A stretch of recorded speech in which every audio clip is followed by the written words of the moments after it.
तो स्टार्ट कर दे, मैं पॉज ये कर दे। Yes yes.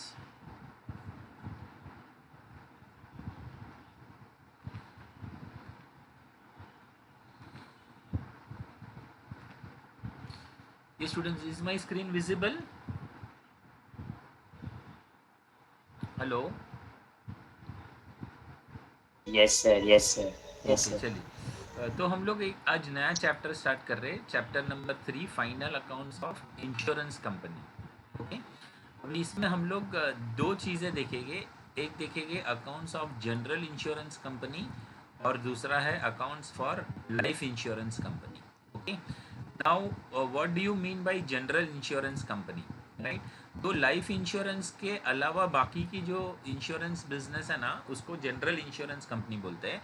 और उन लोग क्या क्या कवर करते हैं, जैसे हेल्थ कवर करते हैं, मोटर से रिलेटेड रहता है, प्रॉपर्टी से रिलेटेड रहता है। तो ऐसे इंश्योरेंस कंपनी को हम लोग कहते हैं जनरल इंश्योरेंस कंपनी, राइट? तो आपको इमेजिन करना है कि आपका खुद का एक जनरल इंश्योरेंस कंपनी है, राइट? और उसका आपको फाइनल अकाउंट आप बना रहे हैं। ओके, तो अभी accounts for general insurance company, right? उसमें सबसे पहले हम लोग ये देखेंगे कि how to calculate premium income, right? क्योंकि जो इंश्योरेंस कंपनी होती है, राइट, या मान लीजिए आपकी जो इंश्योरेंस कंपनी है, आपका मेन सोर्स ऑफ इनकम क्या है? Premium, right? मतलब आप क्या करोगे? पब्लिक के पास से प्रीमियम लोगे। पब्लिक मतलब जो इंश्योर्ड पर्सन है, राइट? इंश्योर्ड पर्सन से आप क्या कलेक्ट करोगे? प्रीमियम कलेक्ट करोगे, राइट? और वही आपका मेन सोर्स ऑफ इनकम होगा। ओके, तो प्रीमियम का कैलकुलेशन कैसे करते हैं, राइट? ये आप लोग देख लीजिए, मैं आपको फाइल भेज दूंगा, बाद में आप लोग लिख लेना नोटबुक में। खाली समझते जाइए क्या है वो। ओके, तो सबसे पहला है premium on direct business earned. Okay, मान लीजिए जो भी बंदा है उसने आपके पास से डायरेक्टली इंश्योरेंस लिया है, तो उसको कहते हैं premium on direct business earned. Okay, फिर इसमें सेकेंड पार्ट है add premium on reinsurance business accepted, right? Now see, understand the concept of reinsurance business, right? reinsurance business का मतलब क्या होता है? ओके, अभी देखिए, ये जितने भी इंश्योरेंस कंपनीज है ना, उनको कंट्रोल करती है IRDAI। IRDAI का मतलब है insurance regulatory and development authority of India. Is it clear? ये ऑर्गेनाइजेशन है ना, सारी इंश्योरेंस कंपनी को कवर करती है, राइट? और वो उन्होंने है ना हर एक कंपनी के ऊपर एक लिमिट रखा है कि इतने का ही इंश्योरेंस कवर आप दे सकते हो, इससे ज़्यादा का इंश्योरेंस कवर नहीं दे सकते हो। Is it clear? तो क्या होता है मार्केट में पता है कि मान लीजिए आपके दोस्त की एक इंश्योरेंस कंपनी है, राइट? अभी कोई बंदा जो है वो उसके पास गया इंश्योरेंस अपना निकालने के लिए, हेल्थ इंश्योरेंस। ओके, और वी आर टॉकिंग, हम लोग एक हेल्थ इंश्योरेंस को ही एग्जांपल लेके चलेंगे, राइट? अभी क्या हो गया है कि उसका लिमिट जो है ना वो कंप्लीट हो गया है, राइट? तो वो क्या कर सकता है कि डायरेक्टली उसका इंश्योरेंस नहीं ले सकता है, राइट? लेकिन फिर वो कस्टमर भी है ना डायरेक्टली आपके पास नहीं भेजता है, उसके डॉक्यूमेंट्स वगैरह सब वही हैंडल करता है, और वो बिजनेस वो आपको दे देता है, राइट? तो उसको क्या कहते हैं? री इंश्योरेंस बिजनेस एक्सेप्टेड। मतलब आपने क्या किया कि आपके दोस्त के कंपनी में जो बंदा आया था, तो आपके दोस्त का बिजनेस आपने एक्सेप्ट किया, राइट? तो वो बंदे से जो भी प्रीमियम मिलेगा ना, वो आपका फ्रेंड आपकी कंपनी को देगा। ओके, तो उसको कहते हैं add premium on reinsurance business accepted. Okay, अच्छा, कभी कभी ऐसा भी सिचुएशन हो सकता है कि भाई आपकी कंपनी के पास जो है, आपका कंपनी का लिमिट क्रॉस हो गया, राइट? कोई बंदा आपके पास आ रहा है इंश्योरेंस निकालने के लिए, तो आप फिर क्या करोगे? वो इंश्योरेंस जो है वो आपके दोस्त के वहाँ पे ट्रांसफ़र करोगे, क्योंकि उसका लिमिट अभी बाकी है कवर होने का, राइट? तो अभी इस केस में आप क्या करोगे कि आप उसको बिजनेस दोगे, राइट, अपने दोस्त को। तो ये जो बंदे से प्रीमियम मिलेगा आप उसको पे कर दोगे, राइट? तो वो उतना प्रीमियम आपका कम हो जाएगा, right? So that is called less री इंश्योरेंस बिजनेस सेडेड। ओके, ये सबसे पहला क्या है? Premium on direct business earn, मतलब जितने भी बंदे आपके पास डायरेक्टली आए हैं, आपने उनका प्रीमियम लिया है, राइट? फिर दूसरा क्या है? किसी और का, मतलब जैसे आपके दोस्त ने आपको बिजनेस दिया है तो उसका प्रीमियम आपको मिलेगा, तो वो ऐड करना है, राइट? और कभी कभी फिर क्या होता है कि आपका अगर लिमिट क्रॉस हो गया, तो आप बिजनेस अपने दोस्त को दे देते हो, राइट, तो वो प्रीमियम आपको आपके दोस्त की कंपनी को देना पड़ेगा, तो उसको बोलते हैं less premium on reinsurance business shaded, right. तो ये आपका जो आंसर आता है उसको कहते हैं net premium. Any doubt students?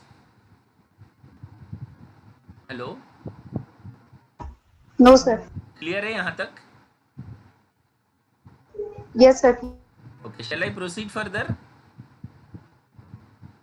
Yes. Okay, चलिए अभी ये नेट प्रीमियम में आगे अपने को क्या करना होता है, राइट। तो अभी नेट प्रीमियम में try to understand the concept of unexpired risk reserve. What do you mean by unexpired risk reserve? Okay, अभी अनएक्सपायर्ड रिस्क रिजर्व का मतलब क्या होता है? से फॉर एग्जांपल एक बंदे ने आपके पास जनवरी में हेल्थ इंश्योरेंस निकाला है, राइट। तो जनवरी से लेके, I am just writing the months over here, okay, January, February, March, April, let me make the caps lock on. January, February, March, April, May, June, July, August, September, October, November, December. Okay?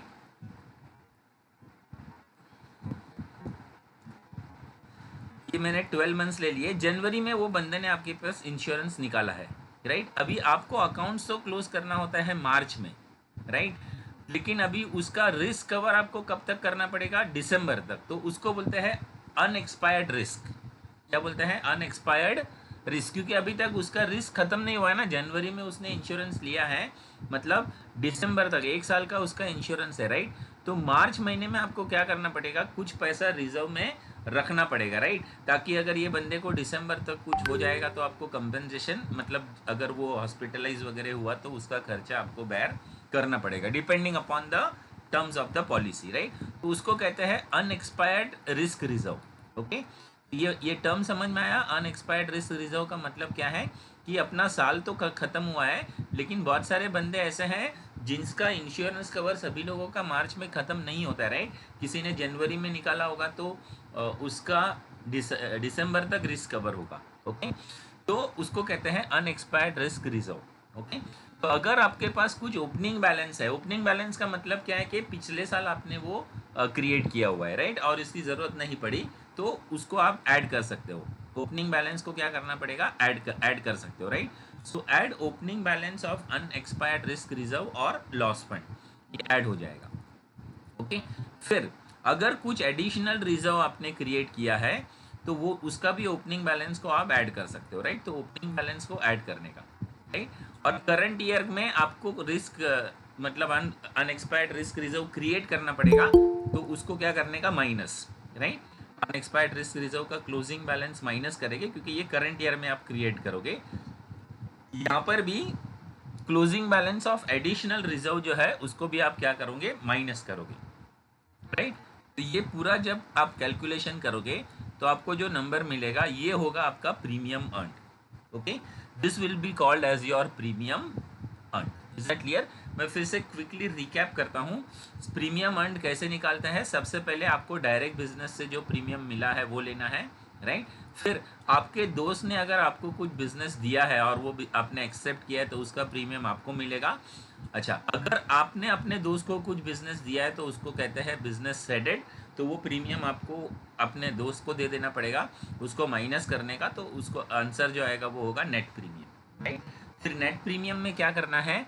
अगर अपने पास कोई opening balance है unexpired risk reserve का, okay, unexpired risk reserve का concept मैंने बताया क्या है, तो ओपनिंग बैलेंस को ऐड कर देना है। अगर अपने पास कोई एडिशनल रिजर्व का ओपनिंग बैलेंस है उसको ऐड कर देना है, और फाइनली क्लोजिंग बैलेंस जो है अनएक्सपायर्ड रिस्क रिजर्व का माइनस करना है, और क्लोजिंग बैलेंस जो एडिशनल रिजर्व का है उसको भी माइनस करना है, राइट। तो जो फाइनल आंसर आएगा वो होगा आपका प्रीमियम अर्न या आपका premium income. Understood students? First concept is clear? Hello, yes sir. Okay, चलिए now see there are some notes related to this, right. तो अभी देखिए note, this income is calculated for fire, marine and miscellaneous business, right. मतलब ये जो premium earn income जो है ना वो किसके लिए कैलकुलेट की जाती है? this income is calculated for fire insurance, marine insurance and miscellaneous business. Okay, miscellaneous business में सब वो आता है हेल्थ वगैरह. फायर मतलब जो फायर आग का इंश्योरेंस है. मरीन मतलब जो समुद्री इंश्योरेंस है उसको मरीन इंश्योरेंस कहते हैं, राइट. और बाकी के जितने भी है वो मिसलिनियस में आते हैं. ओके, तो ये सभी के लिए ये प्रीमियम अर्न कैलकुलेट किया जाता है. ओके, अभी URR देखिए यहाँ पे क्या लिखा है, note URR is created each year at the following rates. Okay, तो अगर मरीन इंश्योरेंस का बिजनेस है तो उन लोगों को जो भी उनका नेट प्रीमियम है, राइट, जो भी उनका नेट प्रीमियम है उसका 100% उनको URR क्रिएट करना पड़ता है, right. So marine insurance 100% of net premium. Okay, देखिए इंश्योरेंस का जो बिजनेस है ना, it is basically for the social welfare, right. क्योंकि इंश्योरेंस का बिजनेस जो है ना वो पैसे कमाने के लिए नहीं बनाया गया है, वो बेसिकली सोशल वेलफेयर के लिए बनाया गया है कि अगर किसी को कुछ नुकसान होता है तो वो बंदे को वो नुकसान का कंपेंसेशन दे के उसको फिर से वो पोजीशन पे लाया जाए. That is the main purpose of the insurance business. Okay, तो इसीलिए यहाँ पे देखिए उन्होंने कंपलसरी बोला है कि जो भी मतलब मरीन इंश्योरेंस है, राइट, और मरीन इंश्योरेंस में रिस्क ज़्यादा होता है. ओके, तो उसमें उन्होंने मतलब IRDA ने बोला है कि जो भी आपका नेट प्रीमियम है, राइट, उसका पूरा 100% आपको क्या रखना, क्रिएट करना पड़ेगा, URR क्रिएट करना पड़ेगा. ओके, और अगर आपका फायर या मिसलिनियस इंश्योरेंस है तो आपको 50% ऑफ द नेट प्रीमियम, मतलब जो भी आपका नेट प्रीमियम आएगा उसका 50% आपको क्या क्रिएट करना पड़ेगा, URR क्रिएट करना पड़ेगा. Okay, any doubt students? ये नोट क्लियर है? URR क्रिएशन का रेट क्लियर है? मरीन इंश्योरेंस के लिए कितना है, 100% ऑफ नेट प्रीमियम. ओके, और फायर और मिसलिनियस इंश्योरेंस के लिए कितना है, 50% ऑफ नेट प्रीमियम. ओके, फिर नेक्स्ट आता है, नेक्स्ट नोट है, additional reserve is created only when ask for at the rates given in the question, right. अभी ये जो एडिशनल रेट है तो वो एडिशनल रेट अगर क्वेश्चन में दिया है तो ही अपने को क्रिएट करना पड़ेगा, और कितना करना है तो क्वेश्चन में दिया रहेगा, what ever is the percentage, right. लेकिन URR क्वेश्चन पे डिपेंड नहीं करता. URR आपको कंपलसरी क्रिएट करना है, इवन क्वेश्चन साइलेंट भी होगा. तो जहां आपको मरीन इंश्योरेंस वाली कंपनी दिखेगी तो आपको 100 नेट प्रीमियम का 100% URR क्रिएट करना पड़ेगा, और जहां आपको फायर और मिसलिनियस इंश्योरेंस वाली कंपनी दिखेगी तो आपको 50% of net premium URR create करना पड़ेगा. ओके, एडिशनल रिजर्व जो है वो अगर क्वेश्चन में दिया है और जो भी उसका रेट दिया है वो रेट पे वो क्रिएट करना है. Okay, done students? Any doubt? फिर note, while calculating premium earned we should adjust the provision receivable or payable at the beginning of the year. Okay, मतलब जो भी अपना रिसीवेबल और पेएबल होगा, मतलब आउटस्टैंडिंग, राइट, वो अपने को एडजस्ट करना पड़ेगा, राइट. कैसे एडजस्ट करते हैं, जब हम इसका न्यूमेरिकल सॉल्व करेंगे तो मैं आपको दिखाऊंगा कि वो कैसे एडजस्ट करते हैं, राइट. तो ये तो हो गया फर्स्ट कंसेप्ट प्रीमियम से रिलेटेड. ओके, प्रीमियम से रिलेटेड एक कंसेप्ट हो गया, फाइन. अभी इसका हम लोग सेकेंड कंसेप्ट डिस्कस करते हैं, that is called claims, right. मतलब इंश्योरेंस कंपनी को क्लेम भी तो पे करना पड़ता है ना, तो वो क्लेम का कैलकुलेशन कैसे करते हैं. Okay, so how to calculate claims, right. तो क्लेम का मतलब क्या होता है, claims are amount paid by insurance company to the insured for damages, right. मतलब मान लीजिए हम लोग हेल्थ इंश्योरेंस का एग्जांपल लेते हैं, तो जो भी बंदे ने आपके पास इंश्योरेंस निकाला है और वो पीरियड के अंदर उसको कुछ हॉस्पिटलाइजेशन का खर्चा आएगा तो वो आपको पे करना पड़ेगा, तो उसको कहते हैं क्लेम, राइट. तो वो क्लेम का कैलकुलेशन कैसे होता है, तो सबसे पहले है कि क्लेम ऑन डायरेक्ट बिजनेस, मतलब जो भी आपने डायरेक्ट इंश्योरेंस एक्सेप्ट किया है तो उसका क्लेम आपको ही पे करना पड़ेगा, राइट. अच्छा, अगर किसी और का बिजनेस आपने एक्सेप्ट किया है तो उसका भी क्लेम आपको पे करना पड़ेगा. जैसे देखिए इंश्योरेंस का जो प्रीमियम था वो भी तो आपने खाया था ना, तो अगर क्लेम आएगा तो आपको देना पड़ेगा, राइट. इसी तरीके से अगर कुछ बिजनेस आपने सेडेड किया है, मतलब री इंश्योरेंस आपने दूसरे को दिया है, तो फिर वो क्लेम आपको पे नहीं करना पड़ेगा. वो क्लेम जो आपके दोस्त की कंपनी जिसको आपने प्रीमियम पे किया था वो वाला क्लेम वो पे करेगा. ओके, तो क्लेम ऑन री इंश्योरेंस सेडेड को हम लोग क्या करेंगे, माइनस करेंगे। ओके, अच्छा इसके अंदर सर्वेयर का फीस ऐड होता है, क्योंकि क्लेम पास होने से पहले पूरा मतलब छानबीन किया जाता है कि कुछ इसमें ये तो नहीं है, जो भी है वो रियल है, तो उसके लिए एक स्पेशल पर्सन जाता है जिसको कहते हैं सर्वेयर, तो वो कुछ फीस लेता है, वो भी इसमें ऐड हो जाता है। ओके, और add legal fees relating to claim, claim से रिलेटेड अगर कोई लीगल चार्जेस है तो उसको भी क्या कर देना है, ऐड कर देना है, राइट। जो फाइनल आंसर आएगा वो आपका क्या रहेगा, क्लेम्स रहेगा। Okay, once again I am repeating, claim कैसे कैलकुलेट करते हैं, सबसे पहले लेना है क्लेम ऑन डायरेक्ट बिजनेस, फिर add claim on reinsurance business accepted, जो भी री इंश्योरेंस बिजनेस आपने एक्सेप्ट किया वो क्लेम ऐड करना है। ओके, और जो भी री इंश्योरेंस बिजनेस आपने सेडेड किया मतलब दूसरे को दिया, तो वो आपको माइनस करना है, सर्वेयर का फीस ऐड करना है, और अगर कोई लीगल एक्सपेंसेस है रिलेटेड टू क्लेम उसको भी क्या करना है, ऐड करना है, राइट। तो आपको क्लेम्स मिल जाएगा। ओके, अब यहाँ पे नोट देखिए, if question is silent about reinsurance business always assume that reinsurance business is ceded. Okay, मतलब क्वेश्चन में खाली री इंश्योरेंस बिजनेस दिया है तो अपने को हमेशा एज्यूम करना है कि वो क्या होगा, ये सेकेंड वाला होगा, सेडेड। सेडेड मतलब आपने अपने दोस्त को बिजनेस दिया है। ओके, तो वेन एवर द वर्ड री इंश्योरेंस इज कमिंग और उसके आगे वो साइलेंट है कि वो एक्सेप्टेड है या सेडेड है, राइट, तो आपको क्या एज्यूम करना है कि वो सेडेड है, मतलब आपने दूसरे को दिया है। ओके, क्लियर है स्टूडेंट, सेकेंड वाला कंसेप्ट क्लियर है? Hello, yes sir. क्योंकि देखिए यस ये सर। सब कंसेप्ट जानना जरूरी है, बिना ये कंसेप्ट के हम लोग इसके न्यूमेरिकल्स नहीं सॉल्व कर पाएंगे, ठीक है ना। तो इंश्योरेंस बिजनेस से रिलेटेड जो मेन कंसेप्ट है वो पहले हमको जानना है। ओके, चलिए उसके बाद में हम लोग तीसरा कंसेप्ट देखते हैं, that is called commission. Okay, the third concept is commission. Okay, अभी how to calculate commission. Okay, तो देखिए इंश्योरेंस बिजनेस कंपनी को बिजनेस है ना एजेंट्स के थ्रू ही मिलता है, राइट। तो क्या करेंगे, commission on paid on direct business, जो भी बंदे ने आपको डायरेक्ट बिजनेस ला के दिया रहेगा उसको आपको कमीशन पे करना पड़ेगा, राइट। फिर आपका फ्रेंड का बिजनेस आपने एक्सेप्ट किया है तो उसका भी कमीशन आपको ही पे करना पड़ेगा, ठीक है। और अगर आपने अपने फ्रेंड को बिजनेस दिया है तो उसको कहते हैं री इंश्योरेंस सेडेड, तो वो कमीशन आपको माइनस करना है क्योंकि वो कमीशन आपको पे नहीं करना है, राइट। तो बाकी का जो नेट आंसर आएगा that will be your commission expense. Okay, so this is the third concept as far as insurance is concern, that is called commission. Okay, चलिए अभी हम लोग ये तीन कंसेप्ट समझने के बाद हम लोग आते हैं अकाउंट पे, राइट। तो इसमें अपने को सबसे पहले बनाना पड़ता है revenue account. Okay, what we have to prepare, revenue account, right. तो देखिए रेवेन्यू अकाउंट कैसे बनता है। रेवेन्यू अकाउंट का फॉर्मेट ये है। ओके, तो revenue account it is prepared for fire, marine and miscellaneous business. Okay, revenue account को बोलते हैं form RA, it is called as form RA, right.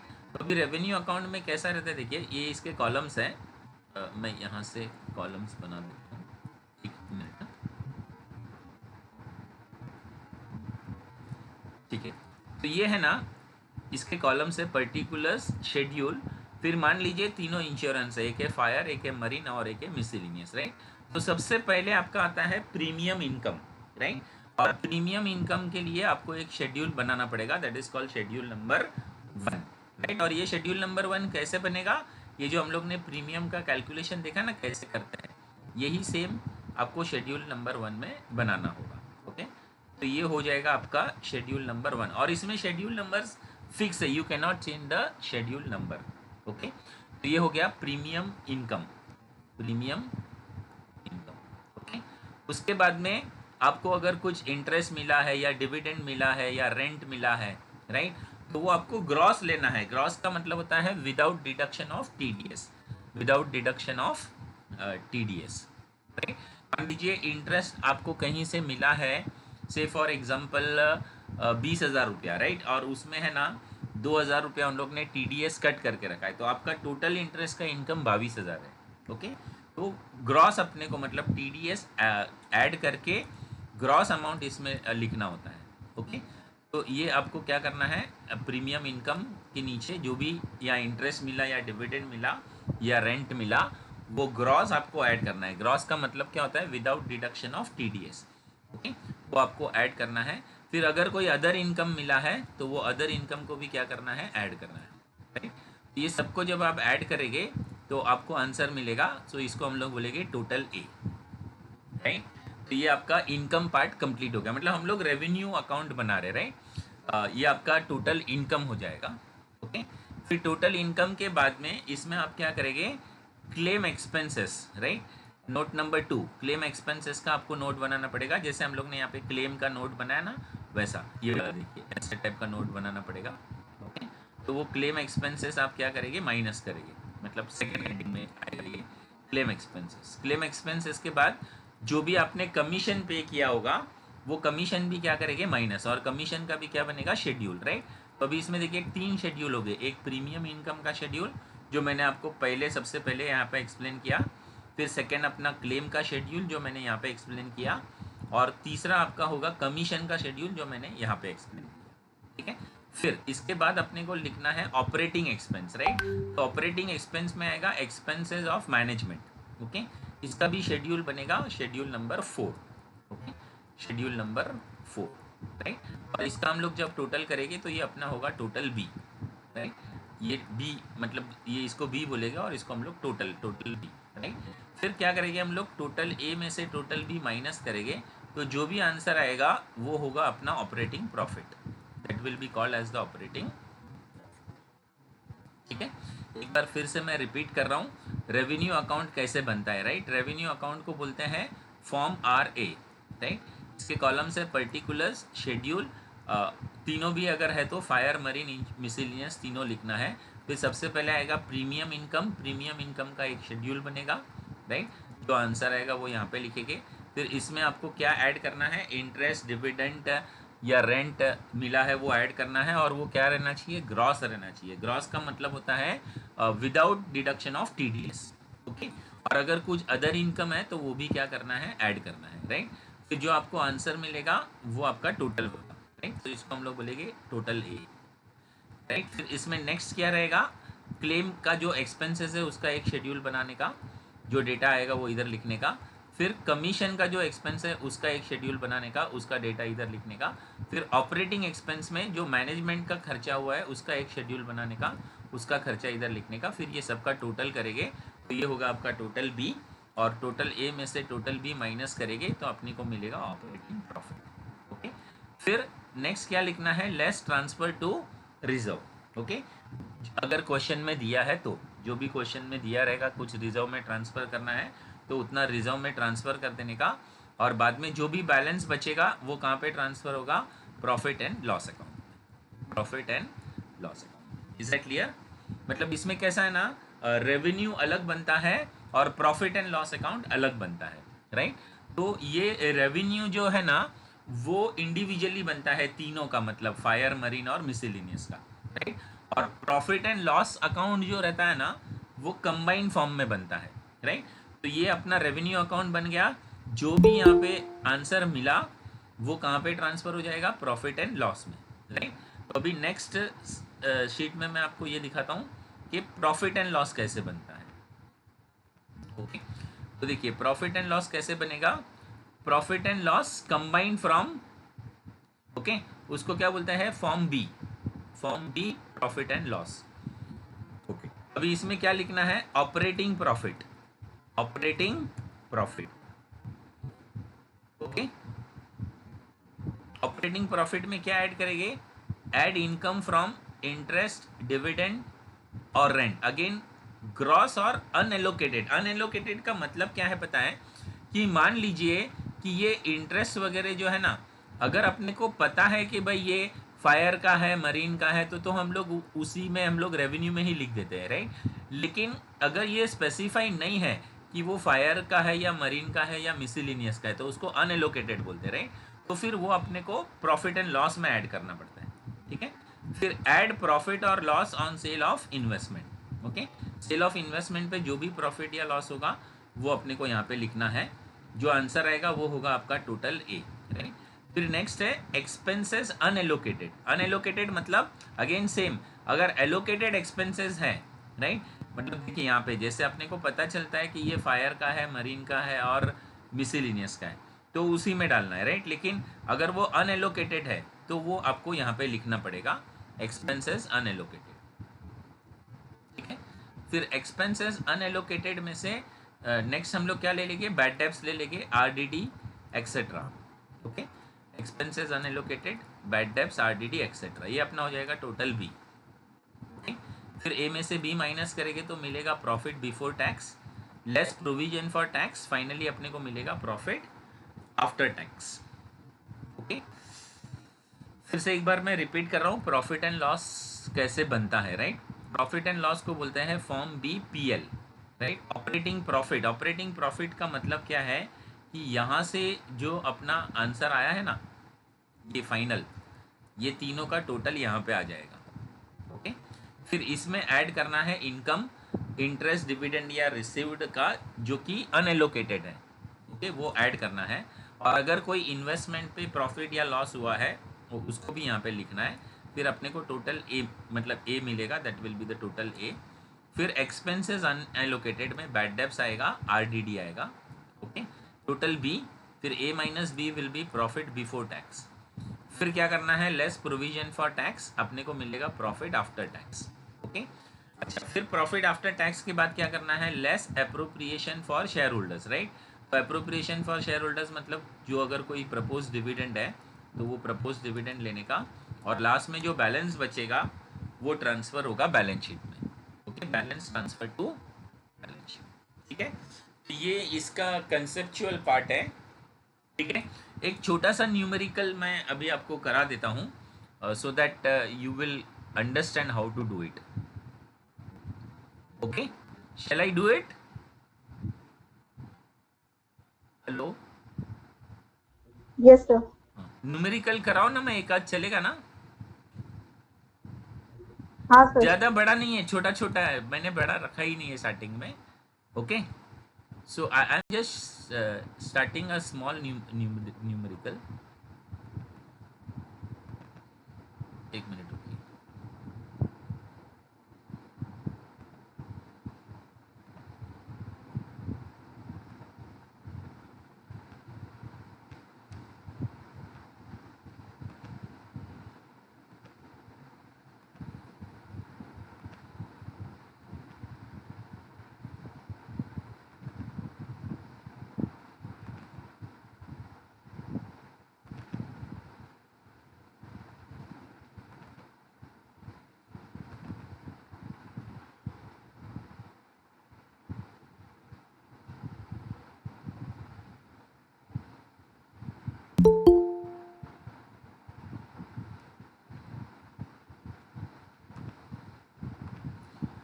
चलिए स्टूडेंट, स्क्रीन दिख रहा है मेरा?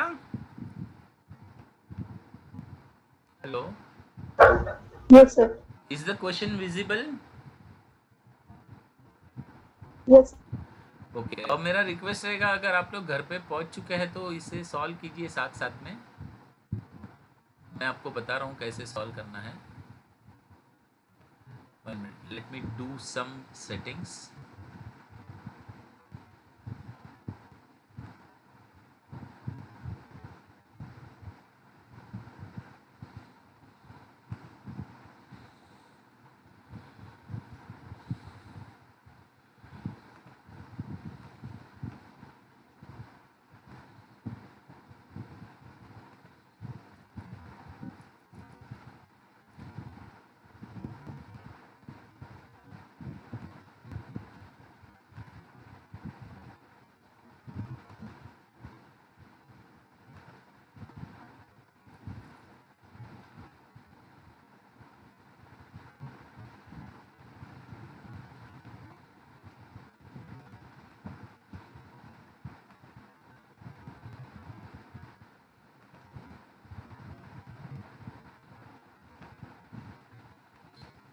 चलिए स्टूडेंट्स, यहाँ पे क्वेश्चन दिख रहा है आपको, लेफ्ट साइड के स्क्रीन पे क्वेश्चन दिख रहा है, यस। ओके। देखिए क्या लिखा है, from the following information calculate net premium, right. अपने को सिर्फ नेट प्रीमियम कैलकुलेट करना है। ओके, अपने को क्या इंफॉर्मेशन दिया है, देखिए premium on direct business, okay, fire insurance का इतना है, मरीन का इतना है, मिसलिनियस का इतना है, राइट। फिर premium on reinsurance business accepted, fire का इतना है, मरीन का इतना है, मिसलिनियस का इतना है, ओके। और premium on reinsurance business shaded, shaded का मतलब है आपने दूसरे को बिजनेस दिया है, ओके, तो वो इतना है, राइट। तो इसमें से ये इतने इंफॉर्मेशन से अपने को क्या निकालना है, नेट प्रीमियम निकालना है। Is it clear? तो चलिए देखिए अभी इसका सॉल्यूशन कैसे होगा। हेडिंग देखिए क्या है, कैलकुलेशन ऑफ नेट प्रीमियम। क्या हेडिंग है? Calculation of net premium, okay. और यहाँ पे हम लोग क्या लिखेंगे, पर्टिकुलर्स,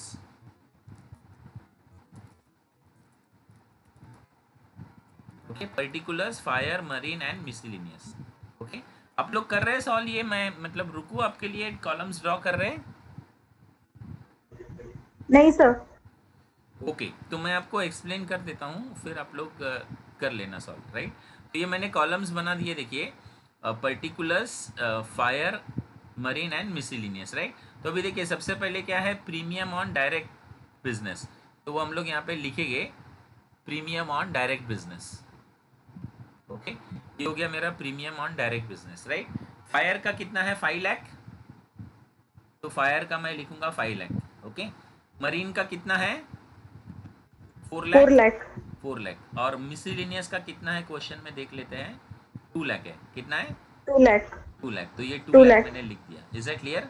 तो ये हो गया मेरा premium on yes sir. Direct business, right. चलिए नेक्स्ट हम लोग अभी क्वेश्चन में देखते हैं। नेक्स्ट क्या है, premium on reinsurance business accepted, मतलब आपने बिजनेस एक्सेप्ट किया है ना, तो ये प्रीमियम आपको मिलेगा, राइट। तो क्या लिखना है यहाँ पे, premium on reinsurance business accepted, okay.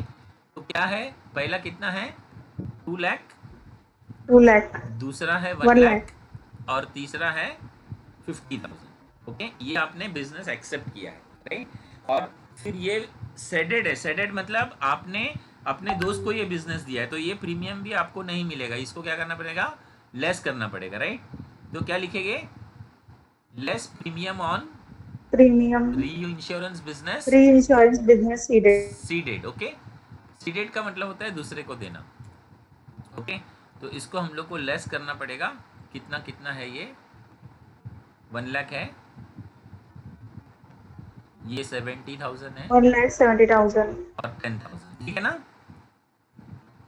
Yes sir. ये जो फाइनल आंसर आएगा वो क्या होगा, नेट प्रीमियम, क्या होगा, नेट प्रीमियम, मतलब net 5 lakh premium. Plus 2 lakh minus 1 lakh, okay, 6 lakh.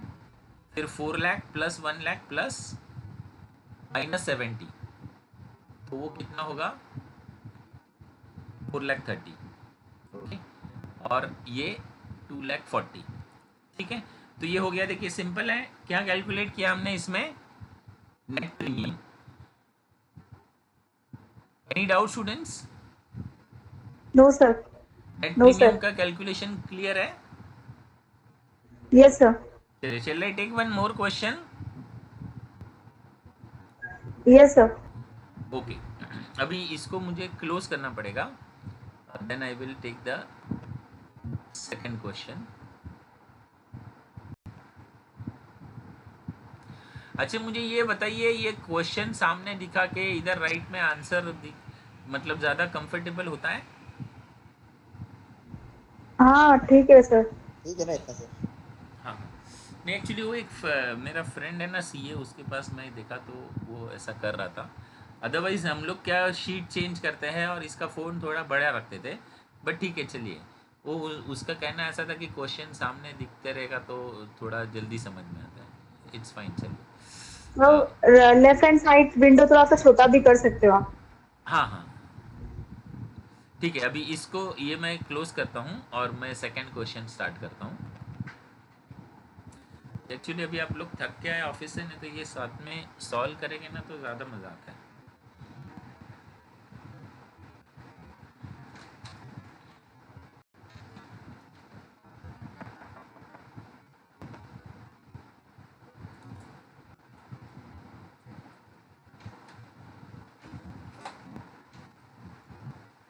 Okay, just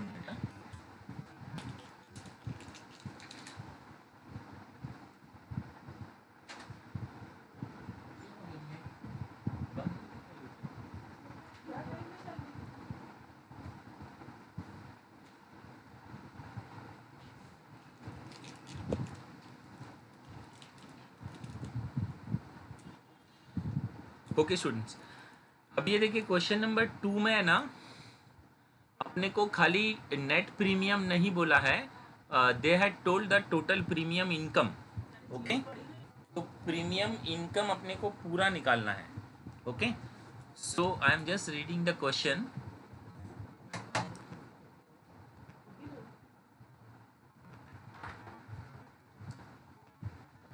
Okay, so from the following information calculate premium income, right?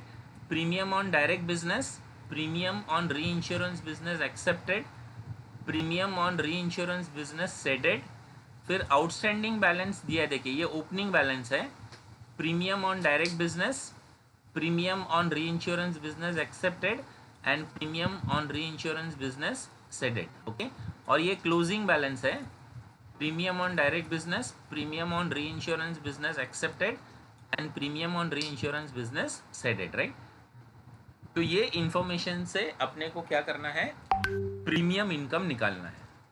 Okay, so now we will just do the solution. Okay.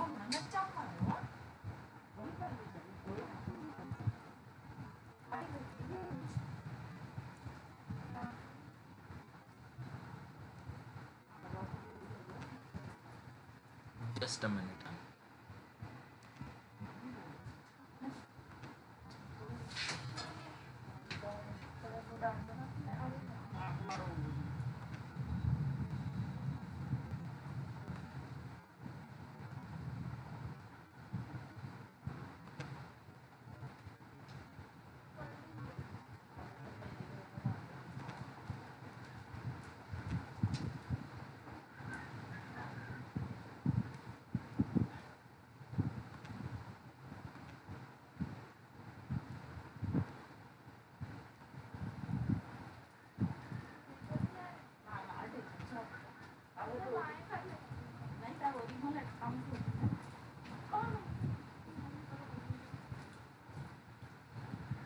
Okay students, देखिए ये अपना question है और यहाँ पे हम लोग इसका सॉल्यूशन बनाएंगे, calculation of premium income.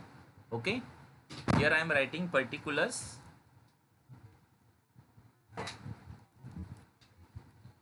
Fire, marine and miscellaneous, right. अभी देखिए इसमें आपको थोड़ा सा केयरफुल रहना है। यहाँ पे क्या दिया अपने को, premium on direct business, right. तो मैं यहाँ पे लिखता हूँ premium on direct business. Okay, premium on direct business.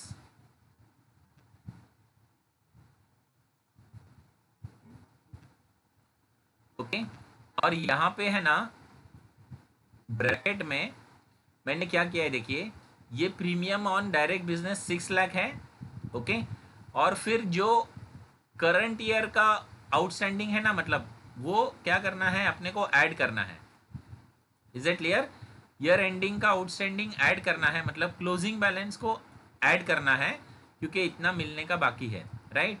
और जो ओपनिंग बैलेंस है उसको माइनस करना है क्योंकि ये मिल चुका होगा ना साल के अंदर। Is it clear? और ये सिर्फ मैंने एक में करके दिखाया है, सेम में ये पैटर्न फॉलो करना है। Is it clear? मतलब देखिए डायरेक्ट बिजनेस कितना है, 6 लाख है। ओके, 31 मार्च का जो आउटस्टैंडिंग है वो मिलने का बाकी है तो उसको ऐड करना है, राइट। और 1 अप्रैल का जो आउटस्टैंडिंग होगा ओपनिंग बैलेंस वो मिल चुका होगा, राइट। तो उसको क्या करना है, माइनस करना है। ओके, तो ये कैलकुलेशन करके अपने को जो आंसर मिलेगा ये मेरा होगा premium on direct business fire का। Okay, same I will do it for marine, right. देखिए मरीन में भी मैंने क्या किया, यहाँ पे आपको ब्रैकेट में दिखता होगा, ये 7 लाख है, राइट, प्लस क्लोजिंग आउटस्टैंडिंग 21 है वो ऐड किया, और माइनस ओपनिंग आउटस्टैंडिंग 40 को मैंने क्या किया, माइनस किया। तो ये मेरा आंसर हो गया मरीन का इंश्योरेंस। ओके, फिर मरीन का प्रीमियम हो गया। फिर सिमिलरली मिसिलिनियस, मिसिलिनियस में भी क्या किया है देखिए, ये 3 लाख है, 3 लाख में 22 मैंने ऐड किया है और ये 30 क्या किया है, माइनस। ओके, तो इस तरीके से मेरा मिलेगा premium on direct business. Any doubt students? No premium on direct business is clear? चलिए, now similarly I will calculate yes premium on reinsurance business accepted. Okay, तो premium on reinsurance business accepted, right. Again same इसको मैंने first वाले में bracket में करके दिखाया है, री इंश्योरेंस बिजनेस एक्सेप्टेड, तो 2 लाख है, राइट। सो 2 lakh plus closing outstanding 10 minus opening outstanding 20। Okay, तो 2 लाख प्लस 10 माइनस 20। ओके, तो ये आपका आंसर आएगा। This will be your premium on reinsurance business accepted. Okay, similarly marine का भी देखिए, मरीन का कैसे करेंगे, premium on reinsurance business accepted कितना है, 3 लाख है, तो 3 लाख मैंने लिया है, फिर 3 लाख में प्लस कितना करेंगे, 11,000। ओके, तो देखिए 11,000 मैंने प्लस किया है और माइनस कितना करेंगे, 10,000। सो 10,000 मैंने माइनस किया है, right. So this will give you premium on reinsurance business accepted for marine. Okay, इसी तरीके से हम लोग क्या करेंगे, मिसलिनियस का निकालेंगे, राइट। अभी मिसलिनियस का कैसे निकलेगा, मिसलिनियस का देखिए, premium on reinsurance business accepted कितना है, 1 लाख, तो 1 लाख लिया, प्लस इसमें आउटस्टैंडिंग कितना है, 12 है, तो 12 मैंने ऐड किया क्लोजिंग, और ओपनिंग कितना है, 15 है, तो 15 मैंने माइनस किया, राइट। तो ये अपना हो गया premium on reinsurance business accepted, right. फिर जो सेडेड है, मतलब आपने दूसरे को बिजनेस दिया है, तो वो माइनस करना पड़ेगा, तो less premium on reinsurance business shaded, right. तो सेडेड का भी एक मैंने ब्रैकेट में करके दिखाया है, राइट। तो सेडेड में कितना है, सेडेड में फायर में, राइट, 50 है, तो 50 लिया पहले, फिर क्लोजिंग कितना है इसका, 15, तो 15 ऐड किया, और ओपनिंग कितना है, 15, तो वो 15 क्या किया मैंने, माइनस किया, राइट। तो जो नेट आंसर आएगा वो यहाँ पे आएगा, और वो इसको सब्ट्रैक्ट करना है, इसके लिए ब्रैकेट में लिखा है, राइट। अच्छा, इसी तरीके से what we will do now, we will do it for marine, right. तो मरीन में देखिए, मरीन में जो सेडेड बिजनेस है वो कितना है, 40 है, तो 40 लिया है इसमें, आउटस्टैंडिंग कितना है, 18 है, तो 18 ऐड किया है, ओके। और ये कितना है, 16 है ओपनिंग, तो 16 माइनस किया है, तो ये आपको मिल जाएगा क्या कहते हैं, मरीन का। फिर सेम किसका कैलकुलेट करना है, मिसलिनियस का। ओके, मिसलिनियस का कैसे कैलकुलेट होगा, देखिए मिसलिनियस का कितना है यहाँ पे, मिसलिनियस का 70 है, राइट। तो 70 पहले लिया, फिर क्लोजिंग कितना है, 20, तो 20 ऐड किया, और ओपनिंग कितना है, 17, तो 17 क्या किया, माइनस किया, राइट। तो ये आपको मिल जाएगा सेडेड, राइट, और सेडेड क्या करना है, माइनस, राइट। और इसका जो फाइनल आंसर आएगा, okay, this will be called as net premium, this will be called as net premium. Students, any doubt? Hello, any doubt till calculation of net premium students? अरे बोलिए, हाँ no ना, sir, कुछ तो no बोलिए। Sir, no अच्छा sir, सुनिए, no sir. अभी अपने को सिर्फ इसमें नेट प्रीमियम नहीं बोला है, राइट, अपने को पूरा प्रीमियम इनकम कैलकुलेट करने बोला है, राइट। तो ये नेट प्रीमियम के अंदर मैंने आपको बताया ना कि आपको किसका एडजस्टमेंट करना पड़ेगा, अनएक्सपायर्ड रिस्क रिटर्न का, मतलब यूआरआर का, राइट। तो यूआरआर अपने को क्या करना पड़ेगा, माइनस करना पड़ेगा, ओके। मैंने आपको थियरी में बताया था कि मरीन के लिए यूआरआर कितना है, 100% of the net income, okay. और फायर और मिसलिनियस के लिए कितना है, 50% of the net premium, right. तो अभी देखिए, ये फायर के लिए मैं यूआरआर क्रिएट कर रहा हूँ, तो इसका नेट प्रीमियम 7,30,000 है, तो 7,30,000 का 50% कितना होगा, 3,65,000, 3,65,000। Is it clear? मरीन के लिए जो मतलब अपने को रिजर्व क्रिएट करना है, यूआरआर क्रिएट करना है, वो 100% है, राइट। तो तो ये पूरा 100% जो है वो URR में चला जाएगा। Is that clear? और इसका भी क्या है 50% है, राइट? ये मिसलिनियस का भी कितना है 50%। ओके, तो 3,16,000 का 50% होगा 1,68,000, राइट? तो जो आंसर आएगा वो क्या होगा, प्रीमियम इनकम। इसका होएगा 7,30,000 माइनस 3,65,000, दैट इज 3,65,000, और 9,40,000 माइनस 9,40,000 ये नील हो जाएगा, और इसका होगा 1,58,000। Is it clear?